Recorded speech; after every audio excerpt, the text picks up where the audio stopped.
favorite time. Talk about differentiation. So is everybody clear on what differentiation is and why it's important? Okay, so we're gonna go through that. A few of you are, obviously. It's all about attract, not chase. I'm going to talk a little bit about what I want you to think about after Mike's presentation. How many of you was that valuable in terms of your mindset, the importance of it? Isn't that amazing, right? Mike did a great job. So, the one thing that we continually see, even at a high level, is the importance of clarity on what your why is. So I want to challenge you to just think about something. Where do you want to be in the next 10 years? 10 years from today. Think through that. Make sure that you're clear on what that looks like. How old are your kids? How old are you? What does your day look like? Who are you spending your time with? What does your business look like? Are you still doing it? Are you still in the business? Have you're obviously, if you don't like making calls like Mike was talking about, then you've hired someone else to do that part of the job for you if that's not what you love doing. So get clear on where you want to be 10 years from now, because that's the only thing that's going to pull you day in and day out to your goal. So when you have a goal, a vision for where you want to be in 10 years, and let's say you put a rubber band between these two spots right here. So here's where you're at, and here's your 10-year vision. There's only one way that you can get to the vision, and that is to move closer to the vision. That means failures along the way are still part of the process to get closer to the vision. The only other option that you have is to lower your vision. And that's not what you want to do. Most people just lower their vision because they see those successes like Michael was talking about. They see those failures as diminishing the belief, so they just lower their vision for what they want for their life. You can have anything in the world that you want. Do not sacrifice what your vision is and where you want to be in the next 10 years. And understand that the failures and challenges are part of the journey for where you're going. So I'll tell you that I tell you that because I'll just give you a little bit of history about me if you don't know me very well. This is my wife, Amber. She is a very special individual. Anybody who knows me will tell you that. And as you can see, most of her time is spent just being frustrated with me, messing with her. So she's a really good sport. I'm very lucky to have her. She's not here. She'll be here later this afternoon. We got two sick little kids that I'll show you here in a second. This is Braden. He's back there in the back. He's quite the handful. Senior. Unbelievable that I have a senior, but he's a great kid. It's my middle one, Carson. He's a little daredevil. And then this is Riggs, the new addition. He's every day hustling. Amber sent me a picture of a turd in a bathtub yesterday. He's full of surprises, literally. And this is what he found when he found out he was going to have a sister. That was his reaction. He was none too happy. He's a little bit happier about it now, I think, but he wasn't very happy in the beginning. And as you can tell in this picture there on the left, Kinley, my daughter, she's 5 months old now, and you can see the terror in her eyes if you look closely, because she gets hit with everything you can imagine, gets thrown at her, and she really is kind of defenseless. So she knows that anytime she hears Riggs anywhere near, that something's about to land on her, or he's about to drop an elbow or throw a car at her or whatever. So she's literally terrified of him all day, every day. So that's my family, and that's really what my why is. And I think what I would challenge you to do is make sure you're clear on what it is that you want to do. What do you want your life to be? I don't miss my kids' games. That's part of the reason we had the video in the beginning, because I didn't used to be that way. The way I used to sell real estate was work, and I had to beg people to do business with you. How many of you have ever felt like you had to go show property because they might end up buying from someone else, or you might lose the deal? Has anybody ever had that experience? Where you just feel the pressure of having to do it because you didn't really have them locked in, and to an agreement that they were, predisposed to do business with you, and they were happy about that. So you didn't have a buyer brokerage agreement signed. They could go buy from someone else, and you end up going out and showing houses. Literally, in that video, that situation has happened to me before on a Saturday, missing a game, or it might have been a family reunion, if I remember right, that I had to miss. Go to show property, somebody didn't show up.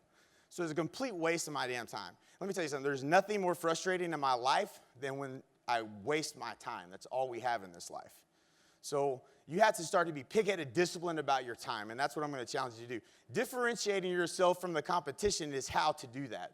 So the question that I used to ask, and that many of us still ask in this room, is, how can I make a sale today? How can I make another sale? What do I do today to make another sale, right?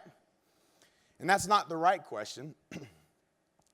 We really should be asking a more sophisticated question. How can I set up a system of attraction that brings a steady, reliable stream of ideal potential clients to me, asking for my advice or assistance as the trusted authority on real estate, or even better, who are predetermined to be my clients if accepted? How many of you would rather have that business? If you raise them high. Is that really what you want? Would that be, do you think how many of you now have a belief that that's possible? I guarantee you it's possible. Many of the people, especially in the VIP, look at the ribbons of the people that have been here for a while. I guarantee you they're bringing in $1 million+ a year in their businesses, and they are attracting business, not just chasing business. Of course, chasing business is part of the business, and it's something that you can do to drive revenue, and it's something you should do to drive revenue, but the ultimate goal is to get to the point where you're attracting business to you, and you're determining whether you're going to accept that client or not them controlling the relationship. So it's not the strongest of species that survives, nor the most intelligent that survives. It's the one that's most adaptable to change. The systems that I'm about to go over with you, the principles behind differentiation and differentiating yourself and creating a defining gap that's clear to the consumer. You are different than a real estate agent. You are different than a realtor. You are not the same. When you can create that defining gap that they can visibly see and know the difference between what you do and what they do, and the value and what that means in their life, then that is the secret sauce to really building your business. And what I'm going to show you today is like bringing chainsaws when everyone else is using axes. So this is what accelerates growth. When Mike talked about on stage when we first opened, he talked about accelerated growth, differentiation, and clarity. Clarity on what steps you need to take in the right order gives you what to do. If you add differentiation to that, this is what happens. Your growth looks like this. Tomorrow you're going to meet our superstar panel, and you're going to meet people who've literally taken these principles and executed them without any hesitation. I'm just going to do what you guys said. And they took their business and went from 40, 50 transactions to 200+ transactions in a year, 2 years. Many of them. So several. It's not just a miracle that happened. These are principles. So that's what I hope to give you in this presentation, is how this differentiation and how these systems and tools are going to help you to really change your business and change the way you do business. So first thing to understand is that money moves to difference, not similarity. Right? That's a writer downer. Money moves to difference, not similarity. If a realtor or a real estate agent does it this way, we're going to do it some completely different way. That's the first step to understanding differentiation. If everybody else does it one way, you can't do it that way, because now you're just like everybody else. You look just like another sheep in the herd. Does that make sense? Yes or yes? No more sheep. All right. Attract, not chase. The goal is you want to be the choice, the preferred choice before there's competition, before they make a decision to buy, before they make a decision to list their home or to contact a real estate agent. You want to be the preferred choice before it gets to that point. That's how you get them to buy into doing business with you, is by being the preferred choice before there's competition for the listing or for the buyer, okay? So let's talk about what the benefits are, right? So the effort that goes in, as Mike talked about, the effort that you put into doing this for your business, well, what's the reward going to look like? So these are just some of the benefits of having a business where you attract and not chase business. You can earn a higher commission. Makes the competition irrelevant. When somebody comes to you, beats down the door to beg to do business with you, you don't have to worry about your competition. There is none. They come to you. You're in control. That's why you can charge more money. You can charge your commission. You don't have to worry about lowering your fees. Superior and sustainable value proposition. Your clients are more loyal. They don't call you 1 week after the house is listed because they're pissed off because the open house didn't go well and they overpriced the house like you saw in the video, and they're blaming it on you and they want to cancel now because it's your fault. In fact, my dad was just telling me a story, or my mom and dad was telling me a story about one of their agents. How long was that house listed in Pecan Valley that y'all were telling me the story last night? 4 weeks. So the house is on the market 4 weeks. The seller's pissed off. He wants out of his listing. Blah, blah, blah, blah, blah, blah. It's all their fault. It's all their fault. Bullshit. It's not the agent's fault that the house hadn't sold. But the difference is, what was the expectation? How did they come to choose you as their professional? And are they listening to your advice? And are they pricing it right? Are they doing all the things they told you to do? And if you come into that environment and you are positioned right, you can set the expectation for how they know I'm not going to do an open house every Sunday because that's dumb and it's not going to sell your home. And let me explain to you what we are going to do, but it ain't going to be that. I used to promise sellers that I will do an open house every Sunday. I'm going to call you every week. No. If you set that expectation, all you got to do is now live up to it. You're just setting yourself up for failure. It's not going to make a difference on whether the house sells or not. So when you can attract business and they come to you, you set the rules. You make the rules as to how you're going to communicate to them. They don't need to be called every week and babysat. That's not what we do. We give them advice and they need to listen, because you can't help people accomplish their goals if they're not listening to your advice. If you're not positioned as an expert and an expert advisor, then how many of you have taken a listing at a price that the seller convinced you that it needed to be and you know it was overpriced? Me included. Every one of us in this room has probably done that. It's hard to walk away. You want to help them. You want to sell the house. You want to get the listing. But what the hell makes them think they know more about real estate than you do? We're the professionals. Have you ever told your doctor that, you know what, I get where you're coming from, but you know what, I don't really think, I'm not going to take that medication. I really don't want that surgery. Let's go with this other surgery instead, or why don't you give me some different medication? No, you don't do that, because they have the authority. They have authority. You have to be the authority. So attract a higher quality of referrals, not price shoppers. Worst thing in the world. Somebody calls them office. How much do you charge? First question. That's not differentiation. You have not differentiated yourself when you get a phone call like that, or if that's the first question people are asking you. Streamline customer satisfaction through preset expectations. Well, I kind of already talked about that. Lower the cost to acquire a customer. Marketing attracts pre-sold customers. Less leads to accomplish your income goals. You don't even have to have more leads. You have less leads. This chasing leads and having to have more and more leads, you don't have that problem. If you're attracting people that do business with you, you don't have to call 10 people to get 5 appointments to get 2 listings. You get 2 calls and you get 2 listings. Are you following me? It's a huge shift in the effort and energy it takes to grow your business when you can attract business instead of chase business. Higher net profit per transaction. Higher quality of life.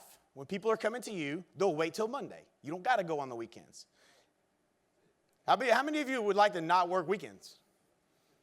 Okay. Make the decision today. You want to know how to do it? Set the expectation. It's just that simple. It's really that simple. You want to know how to differentiate yourself? Make a decision that when you're going to be available on your terms. I'm sorry, I'm booked up this whole weekend. How about Monday? Just start saying that. I guarantee you, people that respect you will respect you, and they will wait, and they will understand, well, you're booked. What are you booked doing? Doesn't matter. I'm booked kicking back, watching cartoons with my kids. It don't matter what you're doing. You can do whatever you want to do. It's your decision.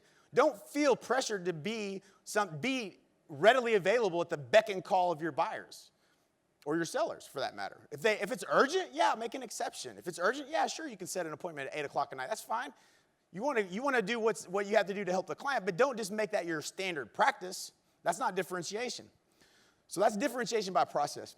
So there are more benefits. Higher quality client database. Your value of your database. The people that did business with you that love you because you delivered a high value service to them are going to refer more.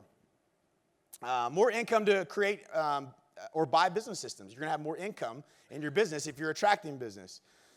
More income to hire and leverage. So if you want to work less and you don't want to work Thursday through Sunday, you can start hiring people and leveraging yourself in your business.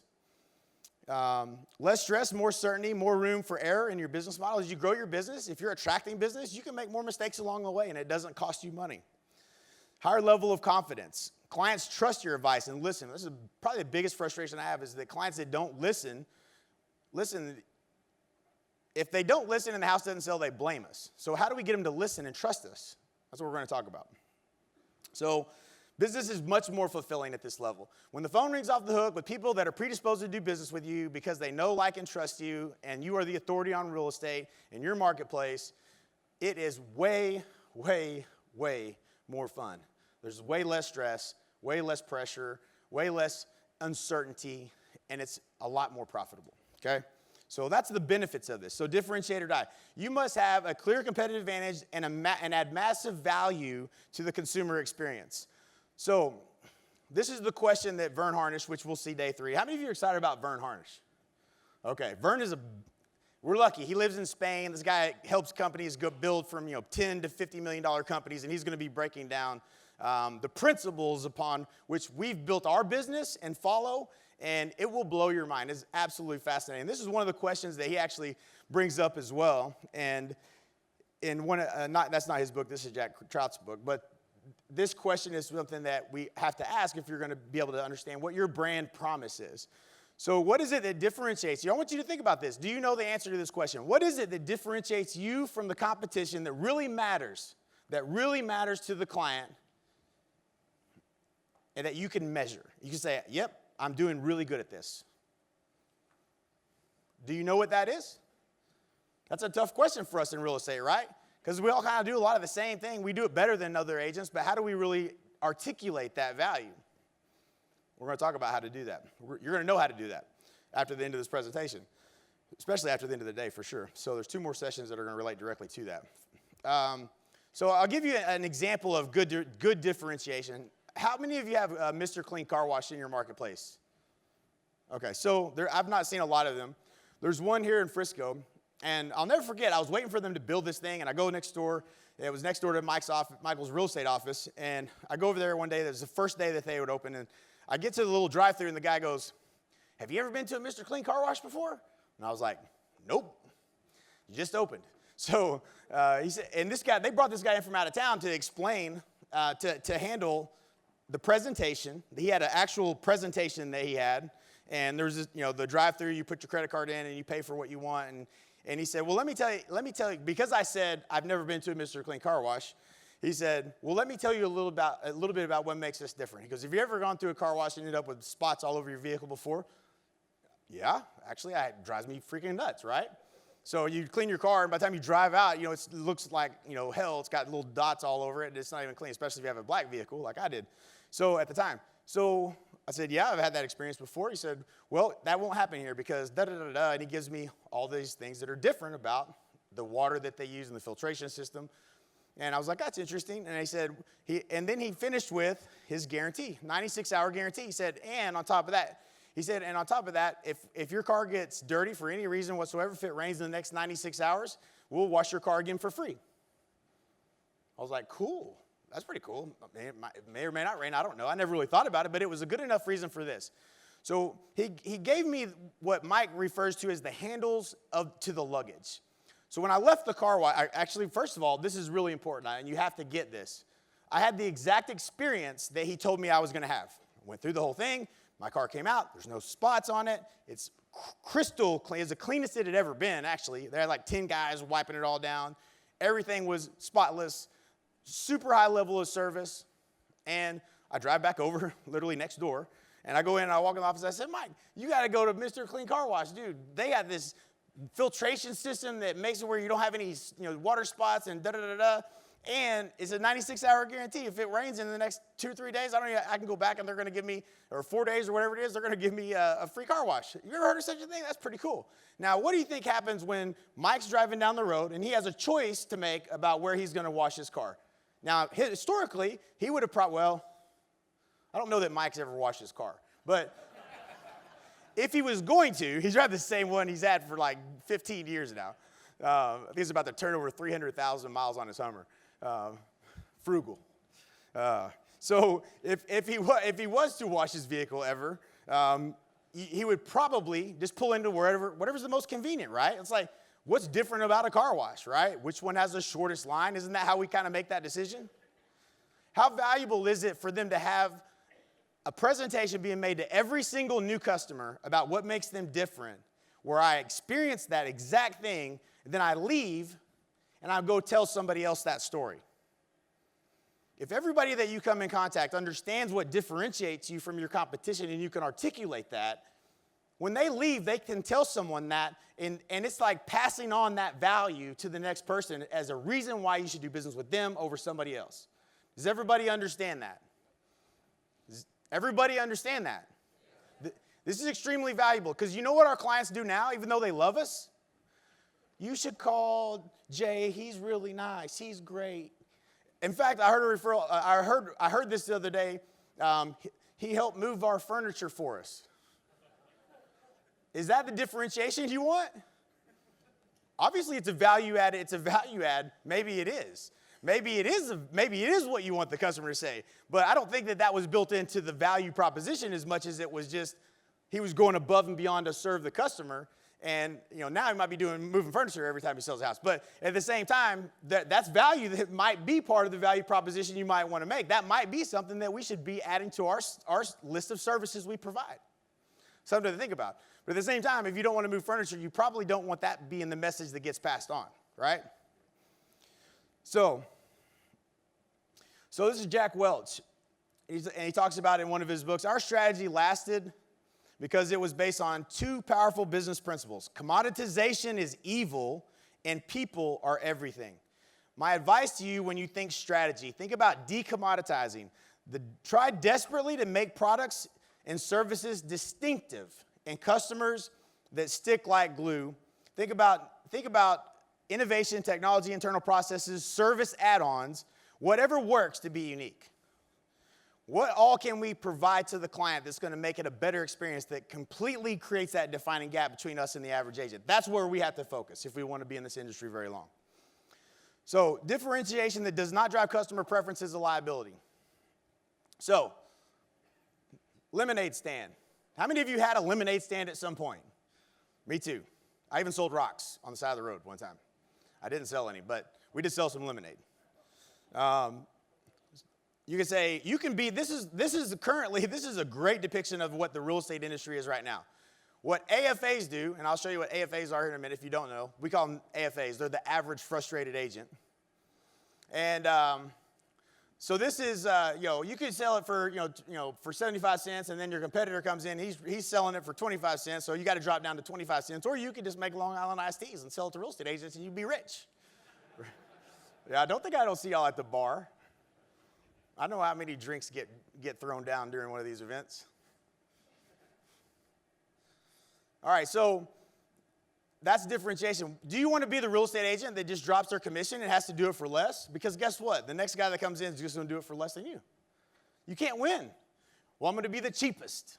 If you want to be the cheapest, you're in the wrong room. That's not what we do here. So I'll go ahead and give you your refund now if that's what you think you're wanting to do. Because that's not where you want to be, I promise. There's no way to win in that game. Someone can always do it for less. So here's a differentiation that doesn't matter. A Christmas present opening service. You think anybody would buy that? It's different. Nobody else is offering it. But that's my favorite part. Nobody's going to buy that. That's a liability. That's not differentiation that provides value to the customer. It's not what they want. It's not what matters to the customer.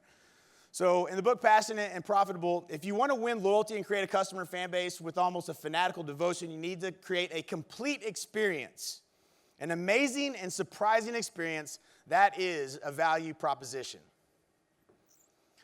So this is what we call the differentiated value wheel. So first what you have to do is you have to determine the highest value to who your ideal client is. This is important. Most of us have not taken the time to get crystal clear on who is your ideal client. Who is the client that you're serving, that you want to serve? Is it a motivated home seller that needs to sell right away because they're moving out of the area? Is it people who are getting a divorce? There's so many niches you can talk about. It could be firefighters. It could be nurses. You could have a niche within this real estate business. If anything, you got to determine who is the ideal customer. Is it the military in your marketplace, which is what we serve in Lawton, Oklahoma, the most of? Is it business people that you want to work with? I know we have one of our mastermind clients, Jeff, who has done a great job at focusing on professionals because he's a professional. And that's who he likes talking to. That's who he likes doing business with. Don't choose somebody that you hate working with, because then you're just going to be miserable. Choose people you like working with. He chose business professionals. That's who he targets. That's who he goes after. You know why? Because they understand the message of being value, having a value proposition, and adding value to the client experience, because they run businesses. They understand that. So they're much more likely to do business with you. First-time home buyers. I mean, help people buy their first home, man. That's a great feeling. The first time somebody buys a home, man, and that's a client for life, right? That's not going to be the only house they buy. They're going to buy again over years. How many years are you going to be in the business? Targeting first-time home buyers is a good strategy. So you got to determine who your ideal client is. You have to create innovative value. What is going to help that ideal client the most? Then you have to differentiate that value. You have to find a way to articulate, integrate that value into your systems. You have to be able to articulate that value so that they understand it and they can understand what it is that you do that's different. Then you have to deliver the value, measure the value, leverage the value, extend the value, continue to improve the value consistently. Continually looking at what you're doing, how to make it different, how to make it better. That's the value wheel. You're always doing this. This is innovation at best. All innovation is adding value. That's the definition of innovation. You say, well, we're going to be innovative. That seems like a hard word. What the hell is that? It's just adding value. That's it. The definition of innovation is adding value. Focus on adding value to the client experience. That is the difference maker. Okay, so Michael talked about fear-based versus opportunity-based. I'm going to share this with you because it's real and you need to know. I'm not afraid of it at all. It's creating the biggest opportunity in the real estate industry, and we plan on capitalizing on it. So I want you to understand it because you need to understand it. It is going to happen. So disruptive innovation. How many of you have heard, or read the Danger Report Decoded? How many of you are familiar with that? Okay? Most of us are opportunity-based. We don't even look at that stuff, right? It doesn't even faze us. We're just going to go do what we do, and everybody else is going to have to get out of the way. So I'm good with that, but you need to understand what's coming. So I'm going to explain this. Disruptive innovation is going to be the technology that slowly over time. So how many of you are feeling more pressure on commissions than you have in the past in your marketplace? How many of you are still awake? Let's participate. Come on, help me out. I want to know because I need to know. You guys are from all over the country. Are you feeling it more now than you have in the past? Right. Disruption doesn't happen like all of a sudden there's somebody there that's doing all the business. That's not what happens.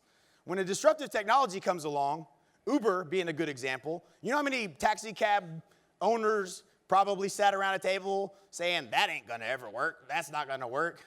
What did Uber do? Crushed them. Why? Why did it crush them? Why did it work? It's a greater experience. Are you kidding me? The last cab that I rode in, the guy's butt crack was hanging out. He's wearing jogging pants. There certainly wasn't a bottle of water there was in the car. I think the guy overcharged me. I'm pretty sure, and I'm pretty sure he put some of the money in his pocket as opposed to on the meter. You know what I'm saying? And I don't think he'd showered in a week. That's not the experience that I wanted to have, right? They created a better service. You can go on your phone, hit a button. How many cars are around? Hit a button. What's on the way? You can see it. You can even see what the driver looks like. You can see what the car he's driving. You can choose if you want a nice one or you just want a regular car. It's affordable. It's a technology. But guess what? Uber didn't just start up and then one day all of a sudden there's no more taxi cabs. It felt kind of like that actually though. It really, if any disruptive innovation I've seen, it's probably the one that accelerated the fastest because it was much more valuable. You know what I mean? We used to rent cars when we traveled. I haven't rented a car in 2 years. I don't know what that industry is sucking wind too because of Uber. It's a great technology. So it's a disruptive technology. Now, what it does now, there are people that some of you may even have. We have a private driver. I don't use Uber everywhere. Sometimes when I predetermine where I'm going to go, I call my driver and he will take me wherever it is I'm going to go. But he's differentiated in a way that how he does business. He takes extremely good care of me, and he shows up on time, and he makes sure that we get where we need to go. He has all our flight information. He's a little bit differentiated and he also works with Uber too. But there are going to be people that exist as a private at a higher level, but they're going to have a specialty. So in this slide, so disruption wipes out the middle of the market, and it leaves a differentiated group at the top that are highly specialized in what they do that can't be done by it can't be done easily by the technology or by the disruptor, whatever that may be. So we're going to talk about that. So for instance, insurance agents. So if you own classic cars or you have some type of specialty things that you have to get insured, you're probably not going to just go online and just buy insurance for it because you can't, because they don't even have that option, you know. So you're not going to just go to geico.com and get a quote on your classic muscle cars or boats, for instance. Like, boat insurance is extremely expensive for these go-fast boats, and you can't go online and get it. You need to get a customized quote because you don't want to insure it over the whole year. You want to insure it during the months you're going to use it, and that lowers the insurance way down. So you want to have somebody that's a specialty. It does just boats and go-fast boats with big engines because the insurance is really expensive. So those people aren't getting disrupted. That's their specialty, their niche. You read every boating magazine, they're all advertising in that boating magazine. They're talking specifically to me about boat insurance and how to insure your boat at the right and not get raped by, you know, the regular guys that offer insurance. Does that make sense? He didn't get disrupted because he was highly specialized and differentiated in what it was that they provide. Same thing with stockbrokers, same thing with attorneys, same thing, well, travel agents. There are still travel agents out there. How many of you came here with a travel agent? It's less and less every year. But there are situations where you would utilize a travel agent to book all your travel, especially if there's a bunch of people going somewhere and groups and this and that and the other, or it was an adventure type thing that needed to be booked. Those people are still in business. They're not out of business, but they're highly specialized and differentiated in what they do. Does that make sense? All right. So should we really be concerned, what would happen to your business? This is the question that you have to ask yourself. If you're going to do anything, and I don't want you to do it out of fear, I want you to do this out of the opportunity. But if there's any reason to do it, this is a really good reason. So what would happen to your business if you had to convince each buyer to pay your commission up front? Because there was no MLS that said they had to offer something to you. Or how many times have you shown a property and it was code 1.5? Has that ever happened to anybody? The hell? Lazy ass agent. That's an AFA that did that. You follow me? They put it in the MLS, offered 1.5% to you, and you have a buyer, you go show the property, and then you see it's like code 1.5 instead of code 3, which is what might be normal in your market, may not. Why did that? So you're just going to accept that 1.5%? So let's say that buyer calls you and they say, hey, I want to buy a house, I'm interested, and you had to charge your fee up front. They had to be willing to pay your fee. Can you articulate value to the buyer that would make them see the value enough to say, yeah, I'll pay you 3% to represent me in the purchase? Can you do that? How comfortable are you with that business model? Because if disruption happens, that's what will happen. You will have to articulate and you'll have to defend your value to the consumer. Or you'll be gone, or you'll be wiped out, or you won't be in the business. So it's not about like wiping out real estate agents. It's about being able to articulate value so that you can still attract business. Because we don't know what's going to happen in the industry. We just know change is going to happen. So, and obviously sellers, the pressure is there. We see it every day, and even with our partners. I mean, we're seeing and feeling the pressure on commissions. Because guess what every AFA does? They lower the price. You know what, in Dallas, and for those of you who are from DFW, how many billboards are there that are offering, buy from me and I'll list it for free, or 1% flat fee commission if you buy through us? Is there any radio commercials or billboards or offers out there like that? Who all's from Dallas? Anybody has seen that stuff? I see hands, okay. So, yeah, it's everywhere. It's all over the place. They're just discounting their value. They don't have value. That's why. The reason they do it is they don't have any value. So let me just say, dang, I need to sell a house. That's how I'm going to advertise. I'm just going to do it for free. Hell with it. Hell with trying to show my value, because I don't know how to do that, so I'm just going to give it away. And it works. It works. People will come to people that do a discount. So we have to be able to articulate our value so that we don't have to go with the herd of sheep off the cliff, because those people are going to be out of business. When a technology comes along that is streamlined and provides the same or similar customer experience, those people that want a discount aren't going to pay you 1%, discounters. They're going to skip your ass, and they're going to go to a technology and do it for nothing, or $500 or $150. Those agents will be out of business. Or worse, they'll hang in there and just continue to make it worse. So that's what we're up against. If you're looking for the answer, so we had a conversation with Dan Kennedy. He's one of the smartest people we know. He's probably most expensive. He's definitely not more expensive than Jay Abraham, but he's close. And And this is a conversation we had with him, and we asked him specifically, because he works with people in the, in all the industries that I mentioned a minute ago. He's worked with all these different companies that have experienced this innovation that's disrupted things. And we asked him about real estate, and we've been saying this, I don't know, we've been saying it for 4 or 5 years now. We've been saying the same thing, that this is coming, it's happening, and it's getting closer and closer. Disruption is happening. There's new startups every single day in your marketplace and ours, offering some kind of new value, lower price, pay your commission back. How about Redfin? This is my favorite story. Redfin takes $150 million in venture capital to become a discount brokerage, only to decide that shit didn't work, and now they're going to be a full-service model. They tried really hard. They wasted a lot of money. But the buyer, not everybody is going to want a discount. People don't necessarily want money back in the transaction, especially if they're not having to pay it out of pocket. So that model failed. They got a great technology. I will give them that. Their technology is badass. So, but that's where the real threat is if that technology becomes mainstream, which a lot of people use that technology. I'll be honest with you. I think it's probably one of the better home search tools that there is out there. They're going to gain clients by that. But they just learned that they don't have to give money away to do that. They added a value instead. So, Kennedy's answer was, if you're looking for an answer which was implicit in your question, I predict there will be a Darwinian thinning of the herd in real estate. And that's no question what's going to happen. And it creates the biggest opportunity that there is. I'll talk a little bit about, I'm not going to go through this because Stefan Swanepoel is here as a speaker for a reason. They commissioned him to create the danger report. The number one thing on the danger report is masses of marginal agents destroy reputation, what we've been saying since 2011. These AFAs are the biggest problem in the industry because if you're not differentiating yourself, if you're not adding value, and it's not us, right? It's the one agent that does 1 or 2 or 3 deals a year, and bless their heart, they just don't know what the hell they're doing. There should just be a higher standard.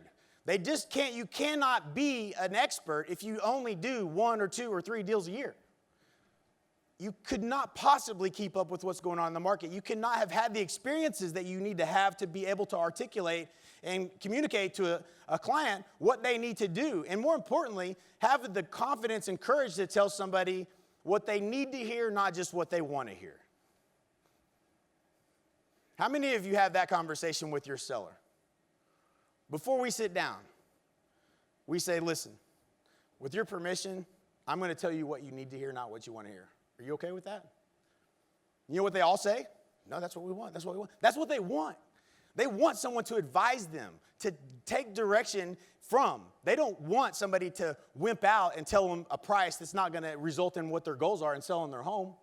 Sure, they'd like to sell for more money, but what they really want is an expert that's giving them advice that they can trust, an authority on the subject. And to do that, you can't be doing 2 or 3 deals a year. And that's why marginal agents is the number one threat to the real estate industry, because there's too many people that have that experience and don't see the value in the real estate professional. It's not that we're not valuable. We are very valuable. In this room, we make a difference in the client experience. Don't misunderstand what I'm saying. We make a difference in whether the home sells or not. We make a difference in whether the transaction goes smooth or not. We make a difference in whether they accomplish their goals or not. It's the agents that don't articulate their value or they don't have the knowledge and experience that lower their commission and that just try to get the listing or that don't know how to negotiate a contract. Yeah, how many of you have gotten an offer from an agent and it's like half-ass filled out, like a 3rd grader did it? What the heck is going on? How do these people get a real estate license? It's unreal to me. And it's like, what? Are you kidding me? And those people don't, it happens all the time. Or we were writing an offer up for, actually it was Chad's offer on the sales team. And we submitted an offer, and it was a Keller Williams agent. It's not a problem. It's not that it's a Keller Williams issue. It is a Keller Williams issue. It's their fucking agent. So, not saying anything bad about Keller Williams. I happen to love the company, and I think Gary Keller is a genius, by the way. The problem was that they had multiple offers, and they didn't even present our offer. But what are you going to do? What are you going to do? Go complain to their broker? No, you got to go find another house. You're not going to do anything about it. He didn't even present the offer. No, they didn't even counter back and say, give us your highest and best. You got 10 offers. Give us your highest. Is that a best practice in the industry, by the way? if you're representing the seller, well, I don't like it when I'm representing the buyer. I'm just saying, that's a best practice. If I'm representing that seller, just because I got a buyer and I can double end it, that's about an unethical decision as you can make in this business. You owe it to the seller to let them know the best practice is to counteroffer highest and best, and let the best offer win. And then look at the top three and negotiate before you negotiate one, which one you feel the most comfortable with. There's so many things that can crash and burn on those deals. Half of the offers are going to be from investors that don't go through. We've all experienced it. The other half of the offers are going to be, how much money down. They go way above the asking price. Appraisal becomes an issue. The other, and then there's probably a couple that are, conventional loan. They're putting, 40% down. And then there's a cash offer, no contingencies. Which one's the best offer? You go with the best offer. But that's what you should do for your client, right? Isn't that what y'all do for your clients? That's what I thought. Okay, good. I'm in the right room. All right, so I'm not going to get into all of that. I don't have time. So public enemy number one is the AFA. This is who we get. We're associated. Guess what they say? Real estate agent? Oh, you're an agent? Well, so is that idiot that didn't do me right and that didn't know anything about the transaction. The house didn't sell. We're all grouped in the same. We're all grouped in the same herd. They don't see us as different. So the enemy is the AFA. We have to separate ourselves from the average agent, and that's why we are the National Association of Expert Advisors, because we believe this. So nobody trusts a professional completely. So this was from, I think, a Harris poll. That's the good news, but unfortunately, while 50% of people in the Harris poll completely trusted their doctor, only 7% completely trusted their real estate agent. At the end of the spectrum, only 4% didn't trust their doctor at all, but 20% of people did not trust their real estate agent at all. That is not a good statistic. So ask yourself, are you relevant? The person that gets a client because of a home search and is chosen second is the agent at risk of becoming irrelevant. If your business is based solely on you buying leads of people that did a home search and you chasing them down, whacking them over the head, and trying to drag them into your office and convincing them why they should sign a buyer brokerage agreement, or you just go around showing them houses randomly, hoping that they buy, if that's what your business is, you are the ones that are at risk of being out of business. So we have to be the choice for the real estate for the buyer or the home seller before the competition is there, like the slide that I showed you guys earlier. So that's the goal. So an average agent is just above a used car salesman. Commissions are negotiable. They're not respected. They're not trusted. It's a part-time job. They're really only interested in making the sale because they need to put food on the table. They're kind of viewed as a commodity, really. They're not knowledgeable, and they're definitely not positioned as an expert. Would everybody agree? That's the AFA? They're not. The AFA is not here this year, just so you know. We repel them. We try to. So do the opposite. So here's what an AFA does. They have a brochure about their business. An expert advisor has a book as an authority on a topic. An AFA uses PowerPoint slides and talks about how great they are. An expert advisor engages in dialogue, diagnoses, and prescribes, often making use of pen and pad and paper. Okay? There's a difference in how you present. If you're a doctor, how many of you have gone to a doctor and you go in and they have like a little flip thing and they're just taking all these notes on this piece of paper and stuff? For whatever reason, I've never really paid attention to it, but that's kind of fascinating. What is he writing down? What are you writing down over there? I don't know, but I listen to everything he tells me afterwards. So don't do it. That's not what real estate agents do. They go in, they got this presentation. Look at me, look at all my trophies, look at this, look at me, I'm so great. If that's your presentation, that's not the way to do it. You want to go in and you want to be positioned as, I'm going to listen to what your situation is, and I'm going to advise you on what's best for you, and then we're going to make a decision on whether it's right to move forward or not. Fair enough? That's where you want to be positioned. So an AFA sounds like a tape recorder saying the same thing over and over. An expert advisor gives a thoughtful response based on the information that they're gathering. An AFA does a CMA. I'm not going to blow that. I'm not going to cover. This is one of my favorite little gets. You'll get it from Al Stasek this evening in his presentation. An expert advisor does a market absorption analysis. Why? Because we do whatever the opposite real estate agent does. AFA meets buyers at the house. Expert advisor meets clients at their business. AFA has to close. An expert advisor prescribes an action plan to move forward based on your goals. Is there a difference? Have you ever felt like you had to sell them at the end? Like you got to sell them on why they should list with you? I hate selling. Mike, you probably learned this about Michael. He likes to sell. He's not afraid of the phone. He ain't afraid to knock doors. I hate that shit, okay? I don't want to do that. So that's a lot of that. Now, don't get me wrong. I did it, and I'll do it, but I'm going to do it only long enough to never have to do it again. Does that make sense? Okay, so for those of you who are feeling that way about that, trust me, the faster you get to this is the faster you'll never have to do it again. So it's about going in. I don't want to have to sell you at the end. If I got to sell you at the end, then I didn't do something right in the process on the front end. And you're going to learn about that tonight when Al gives his presentation on the seller system that we use to attract business. Trust, relationship, equity, and wealth. So understanding about marketing, I'm going to have to blow through this. Do you guys want the slides to this too, by the way? So far, there's some way more valuable slides coming. If I get to them, it'll be great. And I'm going to go really fast here, so hang with me, all right? So there's no stability or equity in making sales, okay? Understand what I'm saying. If you got to sell them, you got to convince them to do business with you, there's no stability in that because guess what you got to do next month? Does everybody hear that? There's no stability there. If you got to sell, guess what you got to do next month? Sell. Okay, there's no stability there, right? So everything said by you, your staff, in person, in marketing, media, it's grossly devalued and handicapped if it's not being said by someone with whom the client trusts. Did you hear that? You can run as many ads as you want. You can tell people as much as you want to tell them, but you're not, if they don't already trust you, then it's completely devalued because you're the one that's saying it. Does that make sense? Okay, I'll explain. Where does trust come from? So in order for you to manufacture trust, you first must understand that people trust for the wrong reasons. They don't trust for the right reasons. So by understanding how people come to trust, you can deliberately manufacture trust with someone through this process, right? So where does it come from? It comes from authority, doctor, lawyer, accountant, police officer. For me, not so much police officer, but affinity. Depends on the situation. Actually, I do have a newfound respect for the police. In my younger days, maybe not so much. Earmuffs, Braden. Affinity, shared background, experience, philosophy, fraternity. If you know someone has the same background as you, went to the same school, goes to the same country club, that's affinity. There's an immediate bond. Oh, really? You go there too? I do too, right? So people immediately trust. Now, does that mean they should trust you just because you go to the same country club? Doesn't, does it? But they come to trust that way.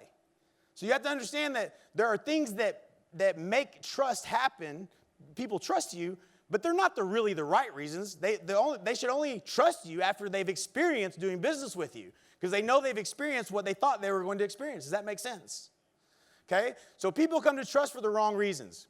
Affinity, credibility, longevity, how many years you've been in the business or in the community, celebrity, being known for something, familiarity, reassuring omnipresence, the fact that they just see you around everywhere, frequency, like they bump into you everywhere. I see your signs, I see your billboards, I see your grocery carts at the grocery store. Everywhere I go, I bump into you. I feel like I know you, so I trust you. Does that make sense? So you're going to direct mail. Should you direct mail your entire marketplace of 10,000 people? Or should you mail 1,000 people 50 times? Mail 1,000 people 50 times. You know why? Frequency. In order for them to remember and think of you first, they have to remember you first. And they have to bump into you in more than one way before they're ever going to trust you and actually respond to anything that you're doing in marketing. So rather than do something that only has a really broad reach, look at then when anybody that sells you any kind of media or marketing, they're going to do this. They're gonna sell you this package, and it's gonna cover. Look at all the 50,000 people are reached by this message. You're gonna get all these people are gonna see your message one time. You think anybody's gonna remember it? No, 21 times. That's how many times it takes for somebody to have heard your message, even know that they heard the message. 21 times. So be the Incredible Hulk in a puddle and jump up and down. Don't be the big fish in a big pond. That's how you grow your business and build trust. Okay. So frequency, second-party transferal. Anybody that says you're great, people will trust you. If they trust that person and they say you're great, that's why referrals, when they come to you, They're so easy to do business with. Somebody already did all the heavy lifting for you. You don't have to tell them how great you are. Someone else did it for you. So geographic target market, the place that you're from, demonstration, seeing is believing. If you can demonstrate, which is very difficult in real estate, demonstrate. And I usually share a story of Otis Elevator. I'm not going to share it now because I don't have time. But there's a great story about Otis Elevator and how in New York City they started building really, really tall buildings when nobody would climb 50 flights of stairs. So they never built big buildings until they came up with the elevator. But nobody would get in the damn elevator because the dang cables would break, right? So he had to demonstrate that it worked in front of everybody at the State Fair of New York. And that's how the elevator changed the whole industry of real estate and commercial real estate. And they started building buildings as tall as they are in New York. And this is in the early 1900s. Fascinating story. Demonstration. Seeing is believing. So here's why most of us fail at building trust. We have unreasonable expectations regarding necessary investment and customer acquisition. We don't even know. How many of you knew before you were here, standing here today, that it takes 21 times for someone to see your message before they even know they saw it? Right? So we start doing something. How many of you started doing something in marketing or advertising in your business and then you just stopped doing it? All of us. You better be. If not, you're going to go back to the first presentation and go back to effort, right? So let's raise your hands again. How many of you have started something and it didn't work and you stopped doing it before 21 times people saw the message, right? Most of us. That's why we stopped, because we didn't even know the principles behind it. So nobody taught this. I don't remember this being on the test when I got my real estate license, by the way. Nobody teaches this stuff. I wish they would have, because I would have wasted a lot less money. So we have unreasonable expectations. We don't even know what to expect. Inadequate preparation for sales appointments and presentations. We just wing it. We just go out there and just kind of half-ass it. That's not the way to do it. Acting on assumptions rather than collecting verified factual information. Creating advertising methods without research, tested, and proven models, or copywriting skill.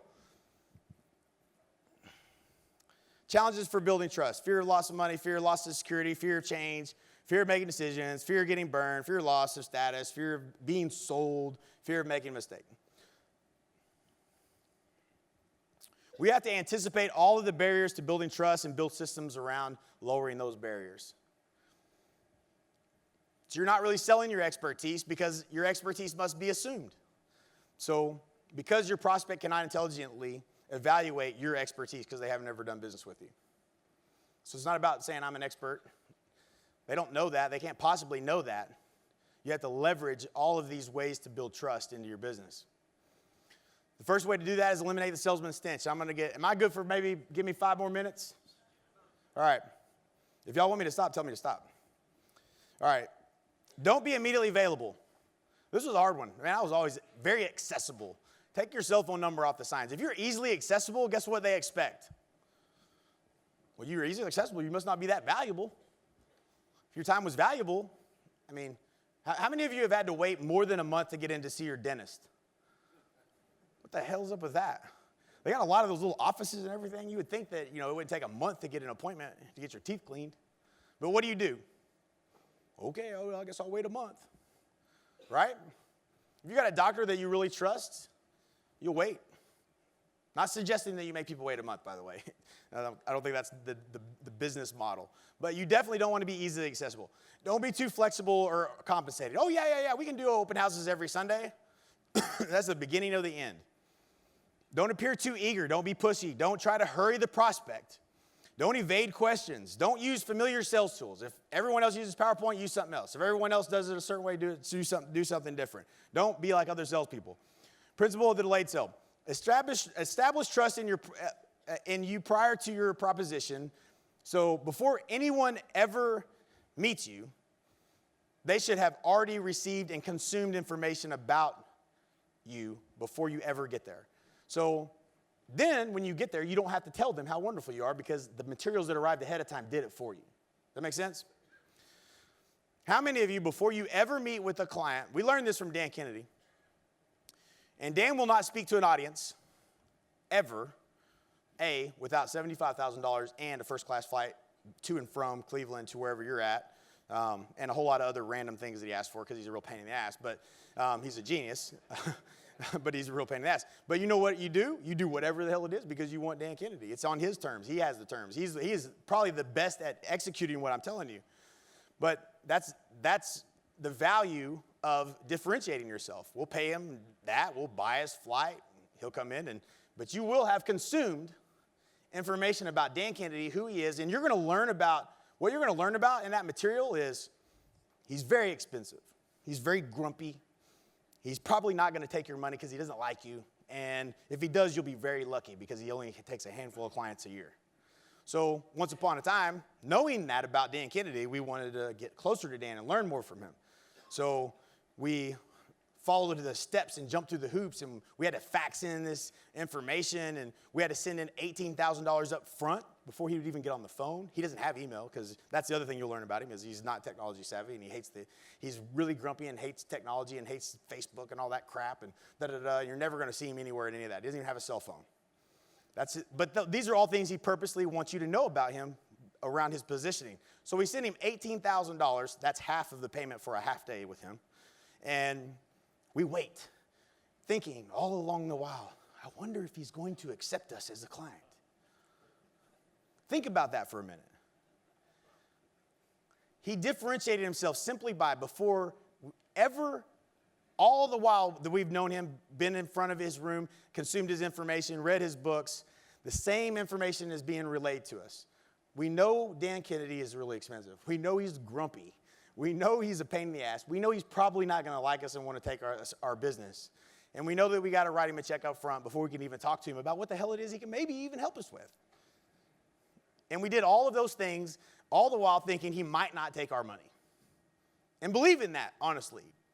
And I can tell you this. I genuinely believe he does turn away as many clients as he accepts. And we're wondering, man, I hope he takes us as a client. I hope he takes our other $18,000. How freaking crazy is that, right? But it works. You know why? Because before you ever get to meet Dan Kennedy, he ain't going to ever be up here saying, listen, I'm this, I'm that. You're going to have to, I don't want to do business with you. You would just be, you arrogant ass, get off the stage. You wouldn't listen to that person, right? So he makes it happen in his books and in the things that he presents ahead of time. That's how he's differentiated himself. Highly sought after. Very difficult to get his time. You'd be lucky to get him as a client, and he's going to be a pain in the ass. He's going to tell you, in his agreement, I shit you not, you have to stay at the La Quinta Inn, and he gives you the address, the specific one, and you have to be ready by 8 o'clock. If it's 8:01 and you're not standing outside of the hotel, he's going to keep driving, and you're not going to get your half day, and you're not getting a refund. La Quinta, of all freaking places, that's where you have to stay. But guess where we stayed? La Quinta. That's where we stayed. We did what he said. And you know what it says in the contract? If you want him to review any of your marketing materials, you have to send them 2 weeks in advance, and don't send them FedEx because the FedEx guy's an idiot, and he can't ever find my house. He always delivers the mail to the neighbor's house. So if you send it FedEx, I'm not even going to get on the call, and you're not going to get that call that month. You think we ever sent it FedEx? We did, on accident. Guess what? I think he might have got it, but he did not get on the call. And, I didn't get it. Must have sent it FedEx. Shit, damn it. That's positioning. He didn't do anything differently except for be positioned differently to us before we ever even did business with him, before we had the opportunity to even consult with him. Does everybody see the genius in doing this? Right? So the materials that arrive ahead of you need to pre-sell you in who you are and how you want to be viewed by your clients. If you just answer the phone anytime somebody calls you, they're not going to believe that you're really hard to get a hold of. If you answer every single message you get on Facebook and you have a different message that you want to go out to the client, then you're going to have a hard time really positioning yourself as different. Because I can just shoot you an email, I can just shoot you, a face or text or whatever, you're going to respond. Your phone number's on all your signs. You answer the phone every time I call you. I expect you to do that now. Now, are you going to be able to position yourself as highly valuable? People will break through walls to do business with you if they believe that they might not have the opportunity to do business with you if you differentiate yourself in the right way. So I'm out of time. So I'm not going to be able to go through all this. I'm going to give you a couple of examples. What I want you to do is I want you to think about really this slide here. The rest of this event, you're going to see a lot of different ways that we've done this in our own business and tried to make it scalable as we can. You'll meet many people here at this event that are using the exact same tools that we're using and differentiating themselves and doing exactly what we're telling you to do. So to differentiate yourself and become the authority, there's a lot of ways to do that. You can co-write a book. You're going to have an opportunity to do that. It'll probably be the last book that we do. We've done several. Positioning, it's all about positioning. If you've co-wrote a book, a chapter in a book, it doesn't matter that you didn't write the whole book. A lot of people try to tell you, well, you got to write your own book. Bullshit. You know what? Nobody's going to read your book. I don't care how good you think you write. Nobody's going to read your book. So the value in that is people seeing that you wrote a book. That's it. That's where the value is. The leverage is when you understand how people come to trust, then you understand that all you had to do was have your picture on a book, and the value has been achieved. What's been achieved? You are the expert. Perception is reality.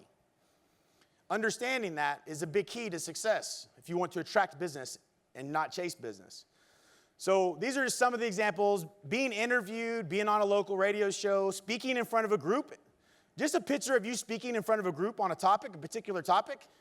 The assumption immediately if somebody sees that is that you are an expert on a topic. You must be an expert on a topic. You must be an expert on real estate. If you're speaking to a group of people about real estate, you must be an expert, right? So all of these things we layer into everything you do. You're going to see them throughout the event. I want you to look for them. And I want you to think about how you can adapt, adopt, and apply these principles in your own business.